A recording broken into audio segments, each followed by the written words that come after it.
Well, today is Jobs Friday, but before I get to the jobs report, I want to talk a little bit about the escalation of the trade war. In fact, some of the stories I'm reading are that the trade war began today or last night. A lot of the tariffs are finally being imposed. And of course, the markets reacted positively. The Dow was up 100 points today. In fact, the NASDAQ was up 100 points as well, which is percentage-wise a much bigger increase, 1.34% move. So, hey, who cares about a trade war? Bring it on, right? America is going to win the trade war because we've got the least to lose, because we've got the biggest deficits, right? Everybody is talking this thing up. The dollar, meanwhile, sold off today. Dollar index closed at 94, barely held the 94 handle.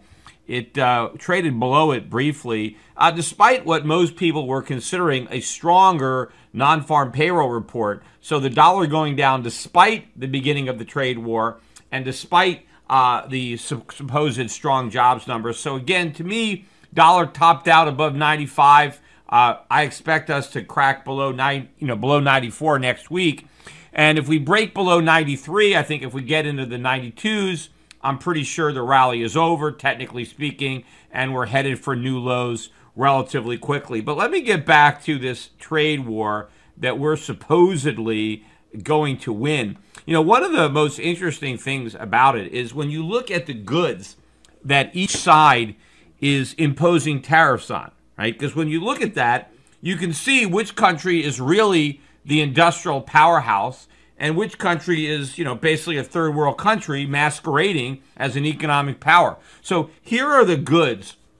I'm going to read off this long list of goods, but these are the goods that are made in China that Trump wants to tax American citizens for buying these Chinese goods. Here are the goods: aircraft tires, nuclear reactors, boat motors, aircraft engines and engine parts, air and gas compressors, industrial heating equipment, scales, industrial scales, cranes and other lifting equipment, bulldozers, boring machines, construction vehicles, oil and gas drilling platforms, plows, mowers, combine harvest thrashers, other agricultural vehicles, dairy milkers, chicken incubators, livestock equipment, machinery for processing meats and fruits, machinery for making paper and cardboard, parts of printers and copy machines, machinery for processing molds, metals, cement, machinery for making glass products, light bulbs, machines for plastics and rubber, ball bearings, DC and AC generators, electric transformers, industrial magnets, lithium batteries, industrial ovens and furnaces, radar, radio equipment, parts for televisions, video recorders, electronic traffic signs, electronic equipment for circuit breakers, LEDs, trains and rail parts, large vehicles, diesel, non-fuel, cars, trucks, motorcycles, helicopters, airplanes, microscopes, telescopes, lasers, imaging, navigational equipment, medical equipment, scientific equipment. I mean, these are the things that the Chinese make and send to us. You know what? China is imposing tariffs on us. The Chinese goods: soybeans, pork, fish, orange juice, whiskey. I mean, this is stuff that you grow. This is stuff that you make. And now there's actually a longer list. Let me find, because there's some stuff. So here's a longer list on what China is taxing.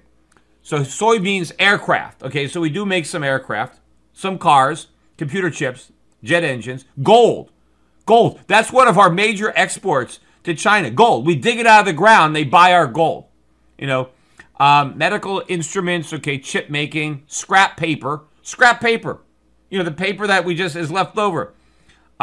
Chemical instruments, okay, that's real. Aluminum scraps, right, already used. Frozen pork, fresh pork, ethanol, fruits, nuts, wine, plants, ginseng, stuff like that, herbs. I mean, look at what we make. We don't make anything. I mean, we have a few things, but mostly it's what we grow, right? The businesses that are most impacted by the tariffs in China are the farmers, agriculture, because now our agricultural products will be less competitive in the Chinese market than maybe the agricultural products of Australia or South America or Canada. So maybe the Chinese will buy fewer, pork bellies or soybeans from America, and they'll buy more soybeans from some other agricultural economy. But the point is that China is now the industrial powerhouse that has real manufactured goods, and we're like a colony of China where we just, we grow stuff, right? We can make what we can pull out of the ground. I mean, if we didn't have natural resources, what would we have? If we didn't have fertile farmland, right? If we didn't have gold mines with gold that they can pull out of the ground, the Chinese, they should really increase their imports from America by buying more of our gold, right? Because obviously that's going to benefit them because they can be buying gold as they're getting rid of their dollars. But America is not positioned to win this trade war. Look, China can buy food and beverages from anybody it wants. I mean, anybody can grow this stuff, right? You got farmers all over the world. What China has is far more valuable than what we've got.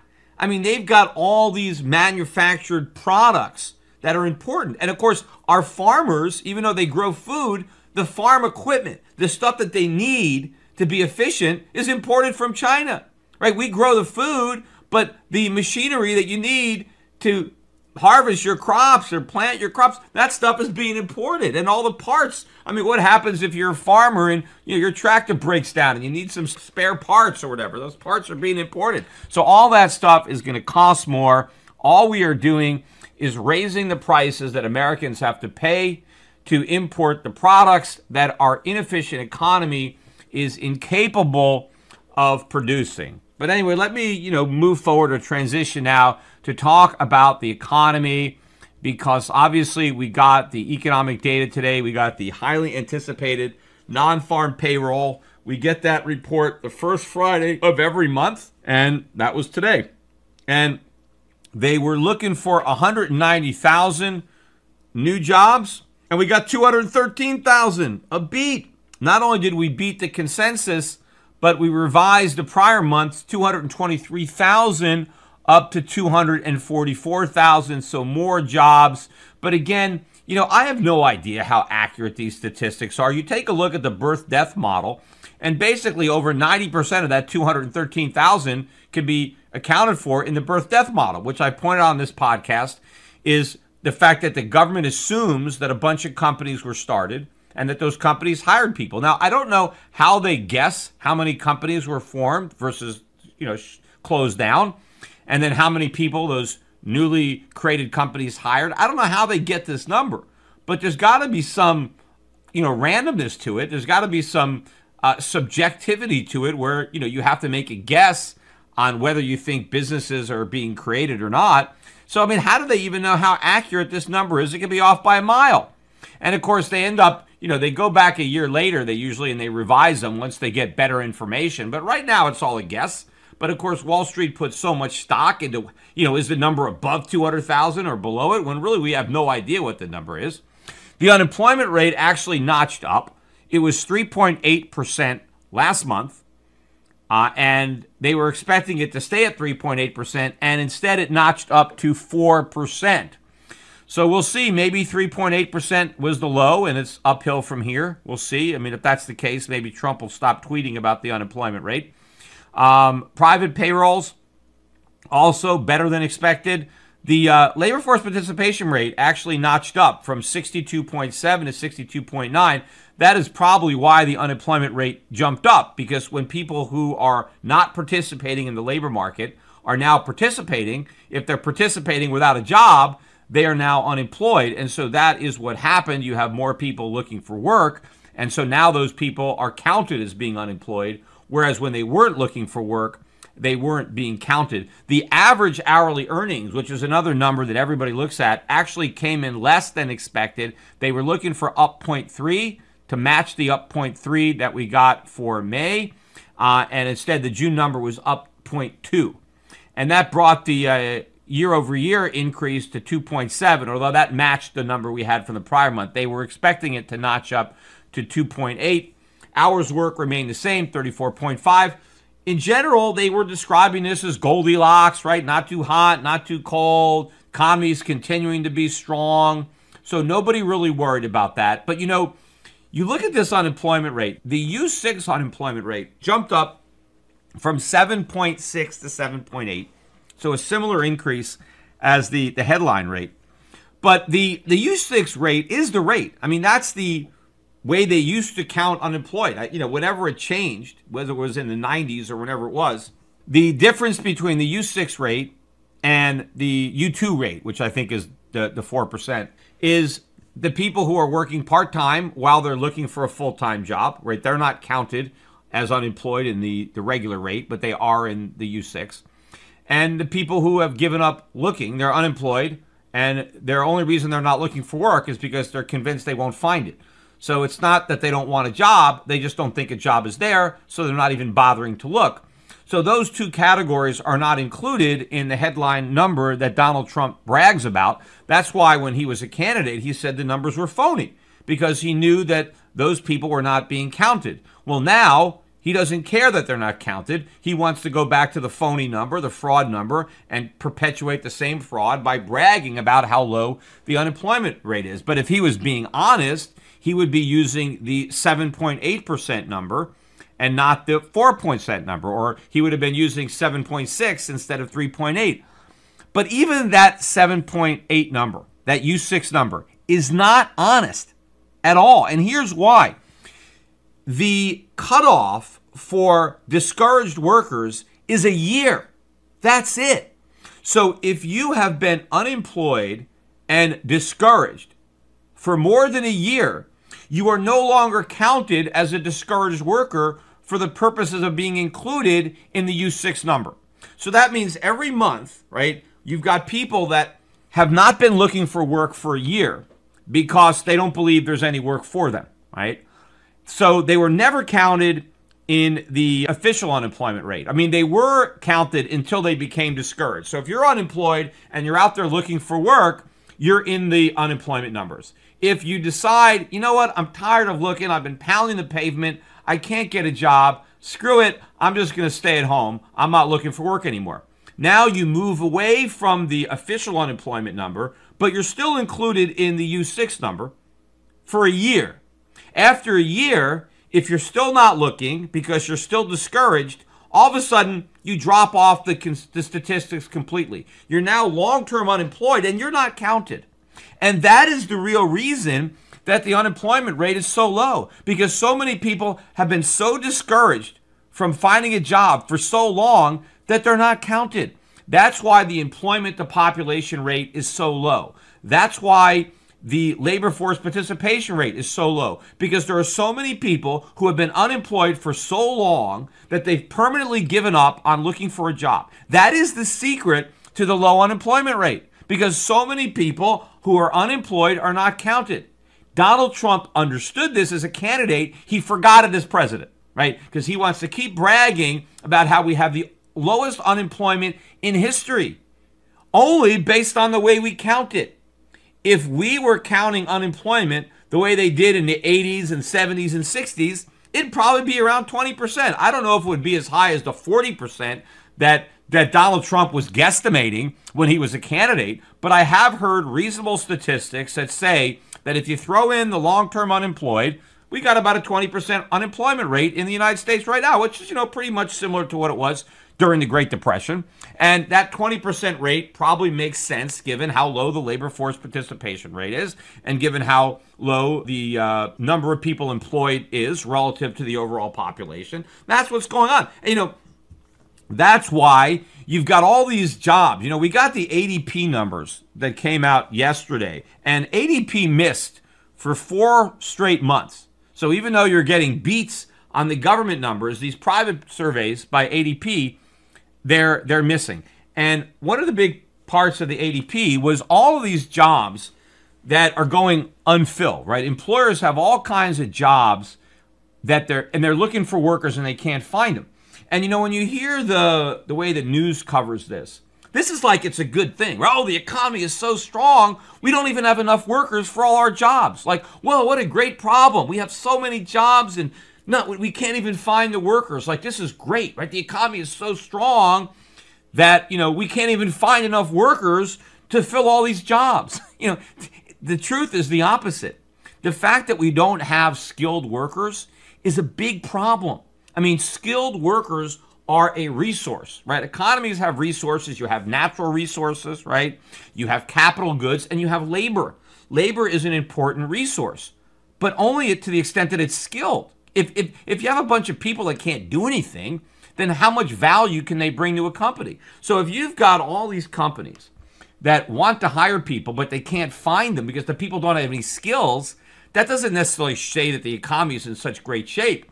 What it says is that our labor force is a disaster. Look, if people know how to do something, there's always going to be jobs. If you have a skill, if you can go to an employer with skills and productivity, and you can say, hey, hire me, maybe pay me $15 an hour because I'm going to increase your productivity by $20 an hour, right? All of a sudden the job is there. I mean, employers will hire anybody that they can make a profit on. If you can bring somebody into your organization that is going to increase your productivity, then you'll hire them, right? So the fact that we have a bunch of people that can't add any productivity, that all these companies need workers that can add productivity to their organization, and they can't find them, that doesn't mean that we have a strong economy. That just means we have a disastrous labor force. And why is that? Why is it that we have so many people who are unemployed, who are not qualified to work at all these jobs that they could have if they only had some skills? And the reason for that is government. Government has destroyed our labor force in America. How have they done that? Through the educational system, through the educational bureaucracy, through the nonsense that everybody has to go to school, all kids have to graduate high school, everybody has to get a college degree. And so what we do is we keep our young people in school, no matter whether or not they have the aptitude for school, right? No matter whether they're actually studying, right? You can't fail anybody. Everybody has to pass. In fact, I was just reading these articles now about not only does everybody graduates with honors. Right, everybody, it doesn't even matter. I mean, they've so dumbed it down. You don't only get to graduate from college. Everybody's got honors. Everybody's got, cum laude on their degrees. I mean, it used to be you got, if you were the top guy in the class, if you were number one or number two, okay, that was a big deal. Now it's like the whole class is graduating with some kind of honors. But meanwhile, nobody knows how to do anything. We have all these young kids that we keep in school until they're 18, right? Until they graduate 12th grade. And a lot of these kids aren't learning anything. It's really glorified daycare. But what we're preventing them from doing is learning a trade. The vast majority probably of kids that are in high school probably shouldn't even be there. They should be out working. They should be out learning a trade, either in a trade school or learning on the job. But of course, no one's going to learn on the job because no one's going to hire somebody and teach them because of the minimum wage law or because of all the occupational licensing laws. Or also, look, my grandfather was a carpenter. He didn't go to high school. He didn't go to grammar school. He was a carpenter. He learned how to be a carpenter in Europe before he came to the United States. I think when he got here, he was still a teenager by himself. Didn't even speak any English, but he was able to get a job, and he eventually, bought a house, had a wife, 8 kids, raised them. My grandmother didn't have a job. He didn't even have, he basically just you could support a wife and 8 kids in this country without even going to high school. He had a trade. He knew how to be a carpenter. But his experience, he apprenticed for a carpenter where he basically worked for nothing, helping out somebody. And that person, while my grandfather was working for nothing, he learned how to be a carpenter, right? He paid his dues. He assisted a carpenter. And as he was assisting the guy, he learned the trade. But that's illegal in America today. You can't, bring somebody on board and have them do work unless you're going to pay them the minimum wage and pay them, workman's comp and pay them all kinds of other benefits. I mean, to hell with that. People say, I'm not going to train. I'm not going to pay somebody and train them. You want me to train you? Right? It's, you work for me for free, and while you're working for free, I'll teach you what to do. Because when you first start, you can't do anything. When you don't have a skill, and you work for somebody who does, what you are getting from your employer is far more valuable than the money that he might pay you, because the skills enable you to then go out and do it yourself. In improving your own skills, human capital is important. And a lot of people, they're not necessarily that bright, right? Academics is not their thing.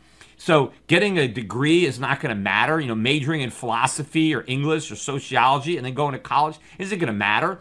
But if they can actually learn how to do something, learn how to use their hands and make things and fix things and have a trade, those skills are very valuable. In fact, they can be a lot more valuable than what they might learn in college, even if they have the aptitude to absorb it and then go out into the real world and do something with it.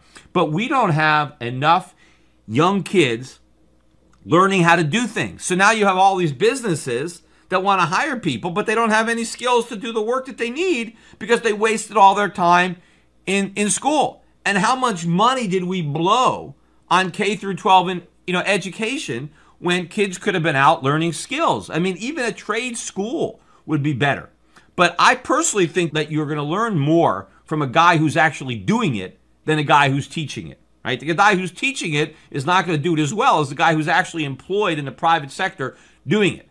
And I think it's better to learn on the job than to learn in the classroom. But the government made that impossible with all these labor laws. And now they have all these kids. Oh, everybody has to go and graduate high school. We can't treat anybody differently. We have to treat, all the kids the same. Obviously, some kids have the brains, the IQ, and they're going to benefit from a high school education, and other kids are not. It doesn't matter. I mean, you can pretend all you want.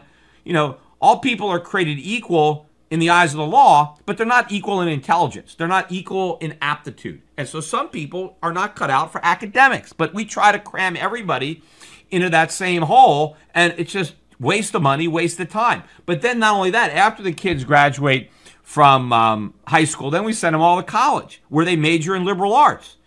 But they don't major in the things that they need to major in, because that requires harder work, more studies, and it interferes with your partying. You want to stay up late, you want to get drunk, you want to chase girls. Well, you can't do that if you're studying engineering or computer science. You have real courses. You have to get up in the morning, right? So people basically, it's a social experiment. People are in college to have fun, to try to graduate doing the least amount of work, because they think if they just get that piece of paper, that all of a sudden it's their ticket to Easy Street. Well, okay, they graduate, they got a mountain of debt, but they're not qualified for anything. So the fact that we have so many people who aren't qualified to do anything is a huge problem. And none of this is getting solved. All of this is getting worse. Speaking about the economy, we got the Fed minutes came out this week. And of course, the Fed continues to pretend, or maybe they really believe, who the hell knows, everything is great, right? The economy is great. In fact, they're a little concerned the economy is doing so well that it might lead to inflation, right? They're saying, this is a quote from their minutes. They're concerned that a prolonged period in which the economy operates beyond potential could give rise to heightened inflationary pressures or to financial imbalances that could lead eventually to a significant economic downturn, as if inflation is a byproduct of economic growth. There is no potential of the economy that it can't exceed, right? There is no upper limit on growth. It's not like you're going to overheat, right? Now, the economy is going to overheat. We got to cool it down.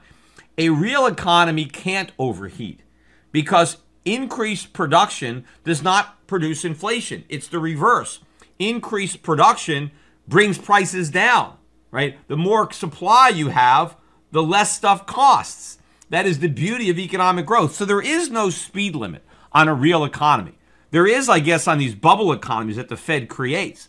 But to the extent that inflation breaks out, and it will break out, it's not because the economy was too strong, but because the Fed was too easy, because they printed too much money. They kept interest rates too low for too long. They did QE 1, 2, and 3. That's the reason that prices are going to skyrocket.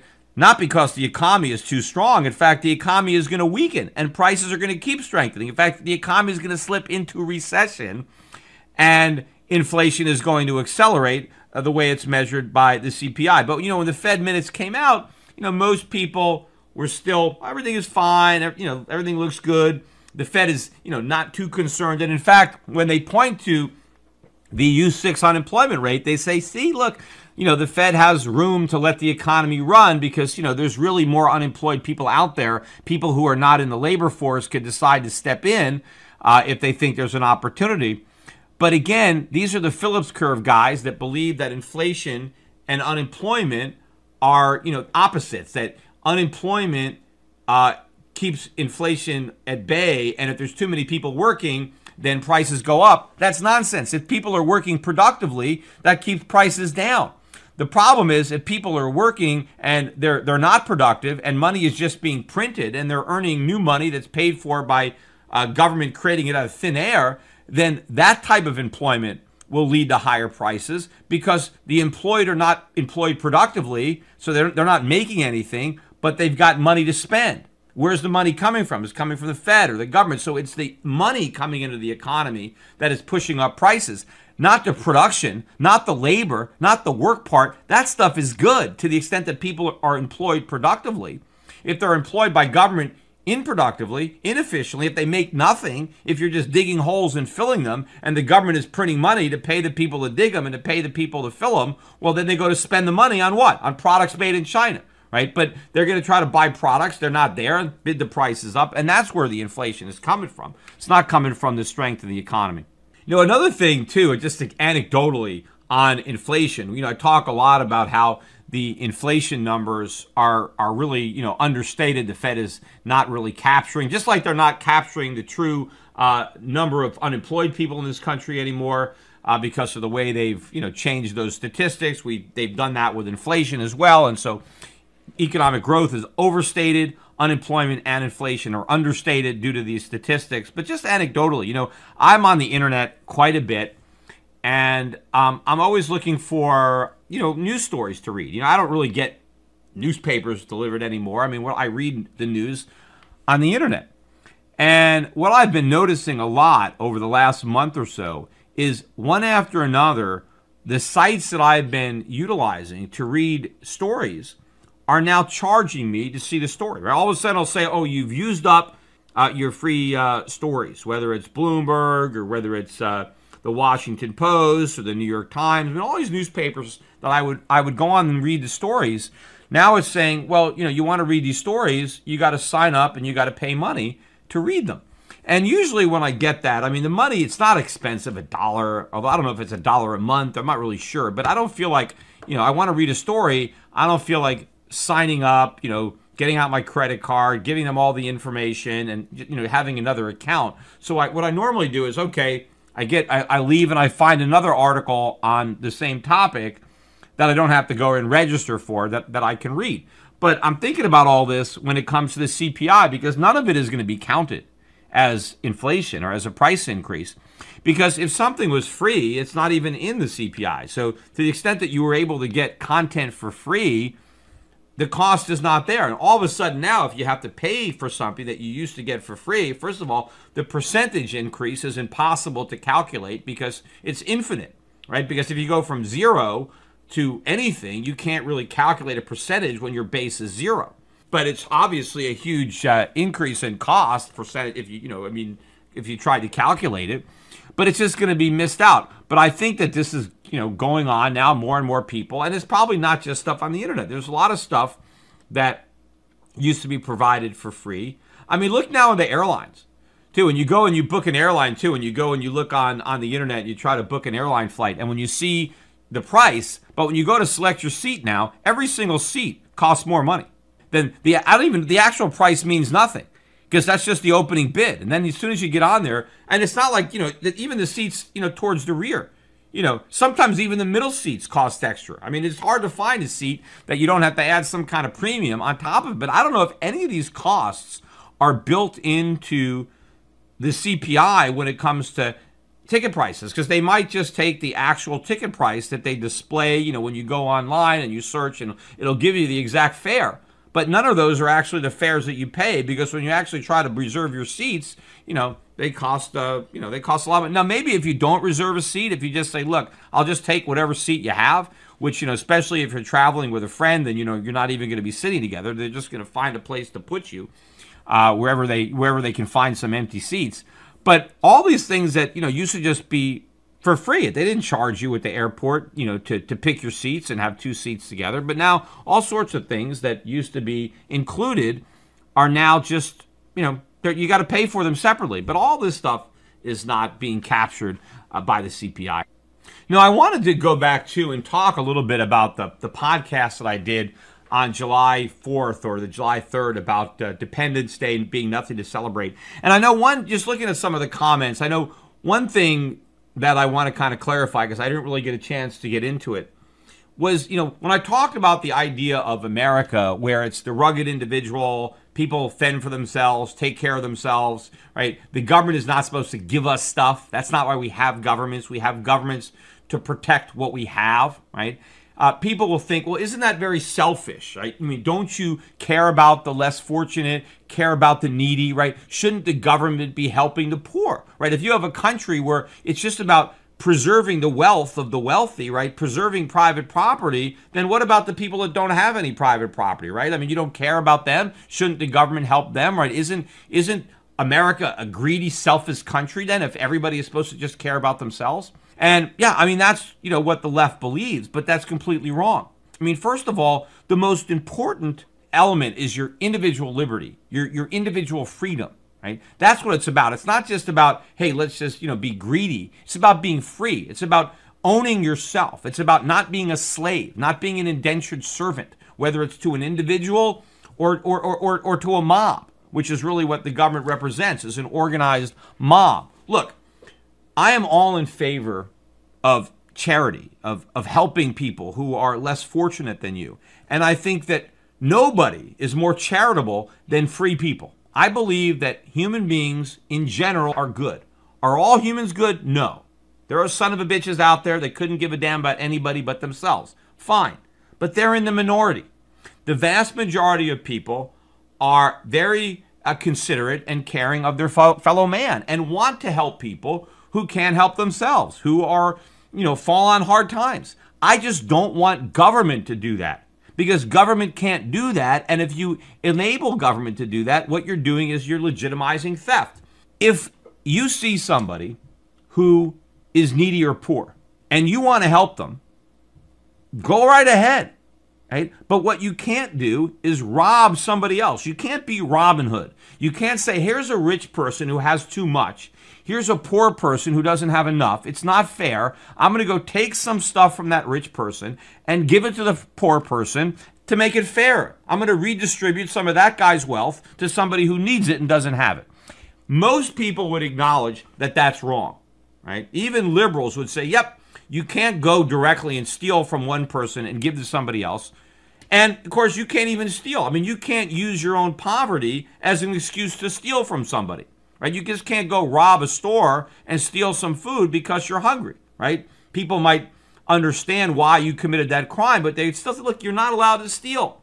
You can ask the store owner, to give you some food because you don't have any money to pay for it, but that doesn't justify, right, going out and stealing it. When you introduce an intermediary, it doesn't change the dynamics, right? If I can't steal from somebody myself, then I can't elect somebody to do it for me, right? If you have a group of people that get together and vote for a politician to take money from somebody who didn't vote for that politician, and now, we're electing somebody to steal, it's still theft. I mean, that's why I forget who defined elections that way, but it was an election is an advanced auction on the sale of stolen goods. Well, you're not allowed to steal goods. You're not allowed to auction them off. But that doesn't mean that poor people aren't going to get helped. They're helped by voluntary charity.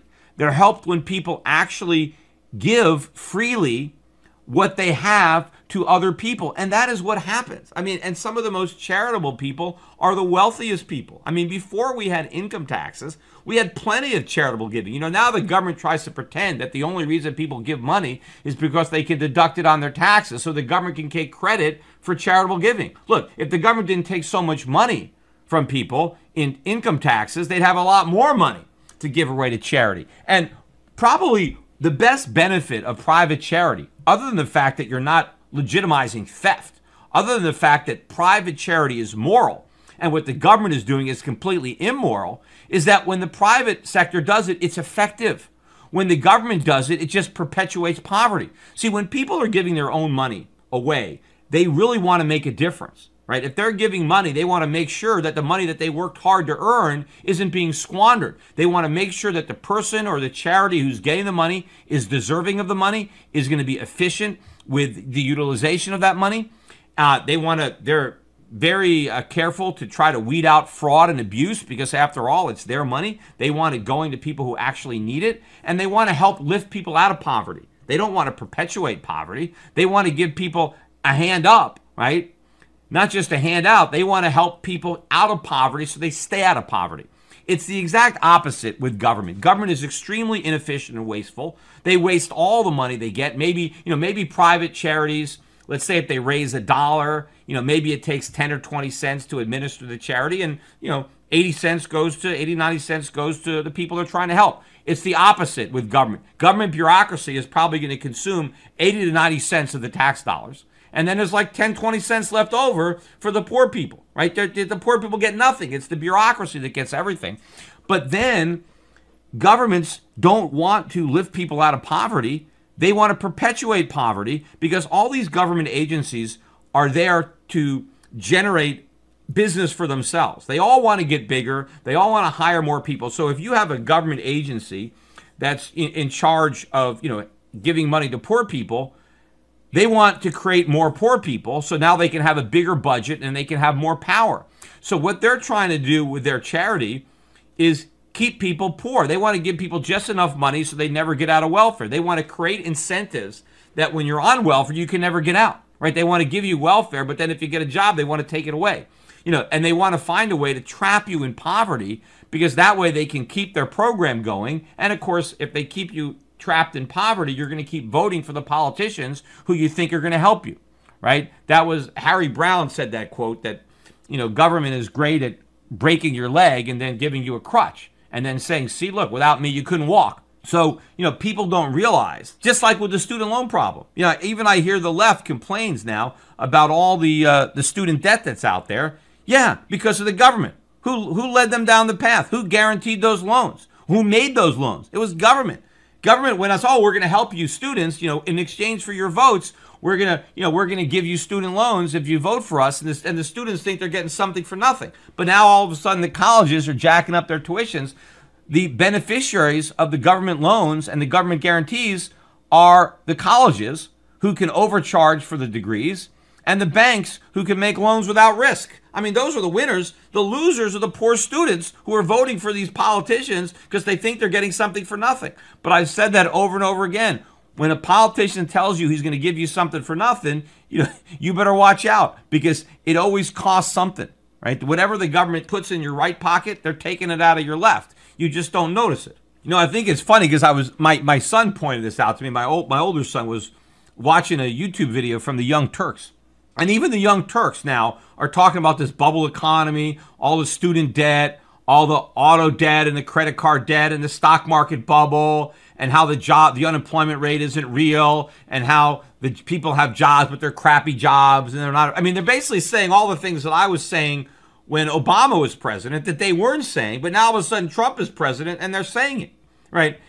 They probably would make fun of me for saying this stuff when Obama was president, but now that Trump is president, oh yeah, the economy's a bubble created by the Fed. They're printing too much money. The jobs are phony. It's all going to come crashing down. Yeah, they're right. It is all going to come crashing down. But the hypocrisy is on both sides, right? Because Trump is flipped, so now so have the left. Now the left is saying the economy is a bubble, and Trump is saying it's great. But when he was running for office, he was the one that was saying it was a bubble. But again, this is exactly what all the Republicans did when George Bush was president. It really pissed me off then, and it pisses me off more now. They talk about how great everything is, the Goldilocks economy, it's perfect. They want to keep patting Bush on the back for the tax cuts and how, because, this is so much better than when we had Clinton as president, because now we have a Republican in there and the economy is booming. And it was all nonsense. It was all a big bubble, but the Republicans refused to admit it. Well, now we have an even bigger bubble and the same Republicans refuse to admit it. But now you've got the left that's now talking about the bubble, which is why when this bubble pops, it is going to blow up the Republicans' chances in 2020 because they own the bubble and they're going to be blamed for it. And the left is going to be able to say, see, we told you so, right? And they're going to come in with their socialist mandate, and that's going to be the end of it, right? I mean, then we're going to go full board. Now, I was looking at an example of how ridiculous these double standards are, too. I was reading these articles about this guy who's a cast member or was one of the bachelors in the TV show The Bachelorette on ABC, right? And The Bachelorette was the spinoff of The Bachelor. So you got one woman and she's got a bunch 20 guys, and she's going to try to find her husband. And every week they eliminate a couple of guys until eventually it's down to one guy, and they get engaged, and sometimes they actually do get married. Most of the times they break up. But apparently one of these contestants on there had to apologize, officially come out and apologize, because it came out that on his Instagram site he liked some posts that were kind of jokes at the left. That's what they were. They were jokes. They were kind of making fun of the transgender issues. They were making fun of some of the immigration issues. I mean, I looked at all the posts that this guy, all he did is like it. He didn't say anything. He just clicked on it that he liked it, right? Maybe he thought it was funny, right? Because they were clearly jokes. One of them, I think there was a guy that was standing by a wall and he had a kid in his arms, and it was a joke about maybe throwing, this is what happens when we get a kid, or he's throwing him back over the wall. There was some stuff with Caitlyn Jenner and there was just, some of them were okay. I mean, kind of funny. Sure, some of them are in bad taste and they're making fun of people, but that's what humor is about. Humor is about making fun of people. You ever go see a stand-up comedy show? That's all they do is make fun of people. They make fun of everybody. That's what makes it funny. A lot of these guys just make fun of themselves, right? Self-deprecating humor is pretty popular. But look, yeah, we like to make fun of people as a joke, right? So the left can't take a joke now because this guy found some of these things funny. It's obviously a joke. None of it is serious, right? And I'm sure the left makes jokes about the right all the time, right? Sure, no problem. And I'm sure if this guy had liked a joke about Trump or, about any real conservative or libertarian, right? If there was somebody had put up a picture and it was making fun of some Republican position and a guy on the left said that he liked it, hey, no big deal, right? No big deal. But if you like something that supposedly offends somebody, then you gotta make this big public apology. He had to take down his entire Instagram page, and he had to put up something else. He had to apologize for offending people by liking a joke that some people were offended by. Everybody is offended by jokes, right? Or or they shouldn't be. Look, people tell Jewish jokes. Sometimes I laugh at them. Sometimes I tell them myself, right? Big deal, right? It's humor. Right? People find certain things funny. They don't take it seriously. So now the left doesn't even have a sense of humor. Right? You can't even tell a joke. Talk about intolerance when you can't even tolerate humor. Right? People aren't allowed to say something that's a joke. Right? And it's not like they're in that bad taste. Look at these things. None of them are horrible. None of them are off the charts. They're just, so it could be a little offensive. Yeah. Nobody has a right not to be offended. Remember when I read through that section of the Declaration of Independence, and we talk about what government is there to do. They're there to protect your liberty and protect your property, but they're not there to protect you from being offended, right? Nobody has a right to walk through life without being offended. Because when you live in a free society, what some people do is going to offend you. What some people say is going to offend you. That is the trade-off, because you know what? You're allowed to offend other people. You can say things that other people are offended by. You could do things that other people are offended by. See, that's, again, all this stuff about discrimination. You don't have a right not to be discriminated against. If people want to discriminate against you, they're going to do it because that's their right. And you have the same right, right? And the government is not there to make sure that people don't discriminate against you. Because that's what freedom is about. Freedom is about people doing things that you may not like, that you may not agree with. Nobody is obligated to help you. Nobody is obligated to give you a job. Nobody is obligated to bake you a cake, right? You need to take care of yourself, right? The best you can, and allow other people to do that. And if there are people who are less fortunate than you and you want to help them out, then go ahead and do it. But don't think that the government is there to steal from other people. I find that a lot of times the liberals are extremely charitable with other people's money. They're all high and mighty when they're talking about how much the rich should pay, right? Oh, yes, this is a great cause. Let's tax the rich. Well, donate some money yourself, right? If you think it's such a great cause, why don't you support it? Why do you have to force somebody else to support the cause? Go support it yourself. You find that, when it comes to their own money, no. They're not nearly as charitable as they are with somebody else's money. Because if it doesn't cost you anything personally, well, sure, you can be for every kind of scheme if you think somebody else is paying for it. That's another reason why the private charity is so efficient, because the people who are actually making the donations care about how they're used. If it's somebody else that's paying for it, you don't give a damn. Anyway, I'm going to wrap this podcast up. I've been talking for longer than I thought. But I think one thing I wanted to mention, I did see more and more of these articles now that were written about the Bitcoin debate that I did with Eric Voorhees. And again, if you haven't watched it, it is up on my YouTube channel. But almost every article that I read, either in the headline or very quick, it's about how I was defeated, how I lost.